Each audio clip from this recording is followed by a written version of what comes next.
मेरे सभी साथियों को बसंत पंचमी एवं सरस्वती पूजा की हार्दिक शुभकामनाएं। मैं हूं शैल शर्मा।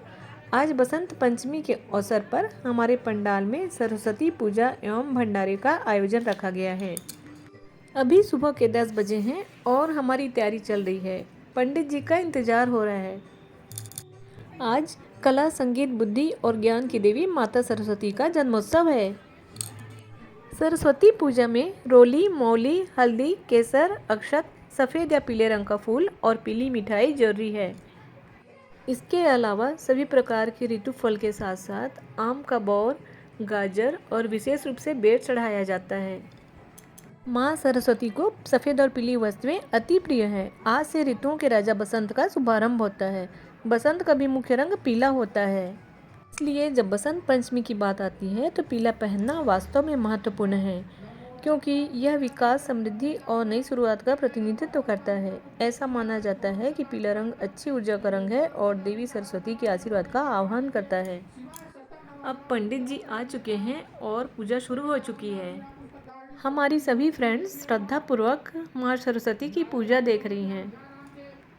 देवी सरस्वती के आवाहन से पहले गणेश जी और नवग्रह की पूजा चल रही है और अब सरस्वती माता का आवाहन हो चुका है और सभी बड़ी श्रद्धा और भक्ति से माँ की ओर निहार रहे हैं।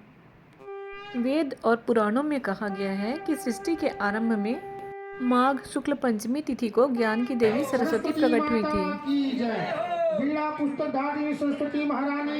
इन्होंने अपनी वीणा से स्वर को जन्म दिया था, इसलिए इस दिन माता सरस्वती की पूजा की जाती है और ज्ञान एवं विद्या प्रदान करने की प्रार्थना की जाती है। बसंत पंचमी हिंदुओं के सबसे महत्वपूर्ण त्योहारों में से एक है।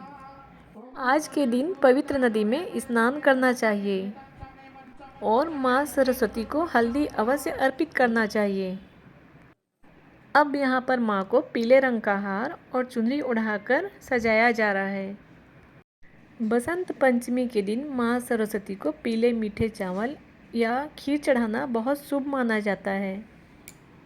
यहाँ पर पंडित जी बहुत ही सुंदर तरीके से विधिवत पूजा करा रहे हैं और सभी भक्तगण पूजा में शामिल हैं। इधर पंडाल में हवन की तैयारी चल रही है। पूजा के तुरंत बाद हवन होना है। माँ सरस्वती की पूजा करने से विद्या और ज्ञान प्राप्त होता है। बसंत पंचमी को बहुत जगहों पर श्री पंचमी, ज्ञान पंचमी और मधुमास के नाम से जाना जाता है। ओम सर्वेभ्यो देवेभ्यो नमः स्वाहा। ओम सर्वेभ्यो ब्राह्मणेभ्यो नमः स्वाहा। ओम देवसेनाय नमः स्वाहा। ओम सुधा डाल दीजिए। सभी लोग हवन करने के लिए पंडाल में आ चुके हैं और देखिए अब हवन चल रहा है। किसी भी पूजा पाठ में हवन करना बहुत जरूरी माना जाता है। ऐसी मान्यता है कि यदि पूजा के साथ हवन किया जाता है तो इससे पूजा का फल 2 गुना मिलता है।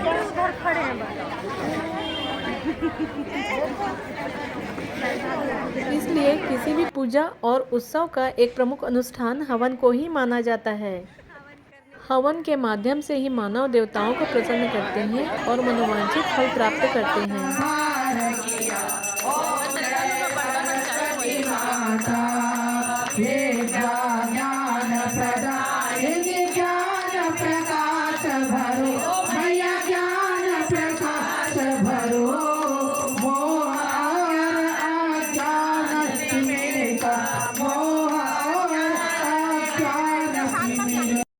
हवन के बाद अब भंडारा प्रारंभ हो गया है। प्राचीन काल में भंडारे को अन्नदान के रूप में जाना जाता था।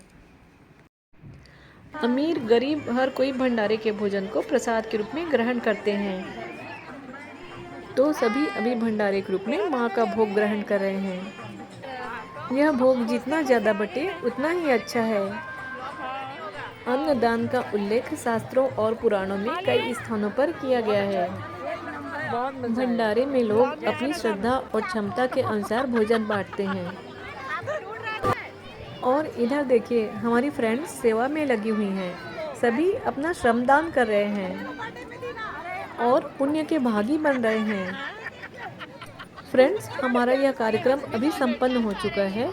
अब हम रात में भजन का आनंद लेने चलते हैं।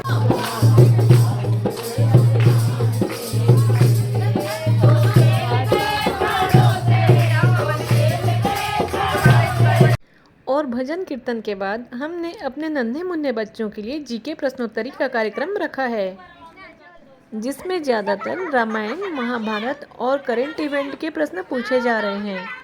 और इस क्विज कॉन्टेस्ट में इन बच्चों ने बहुत ही बढ़ चढ़कर हिस्सा लिया। सभी खूब एंजॉय कर रहे हैं, बड़ा मज़ा आ रहा है। इसको भी खिचड़ी ले।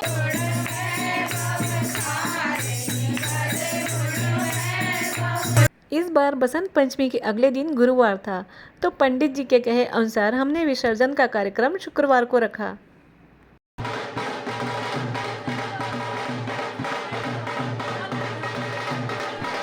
अब हम विसर्जन के लिए जाएंगे सर्वमंगला मंदिर के पास हसदेव नदी, जहां हर वर्ष हम इस मूर्ति का विसर्जन करते हैं। बहुत सारे बच्चे और कॉलोनी की महिलाएं नाचते गाते हुए मां का विसर्जन करने के लिए नदी की ओर जा रहे हैं। नदी पर पहुंचकर हम सब एक बार फिर मां की आराधना, पूजा एवं आरती करके उनकी विदाई करेंगे।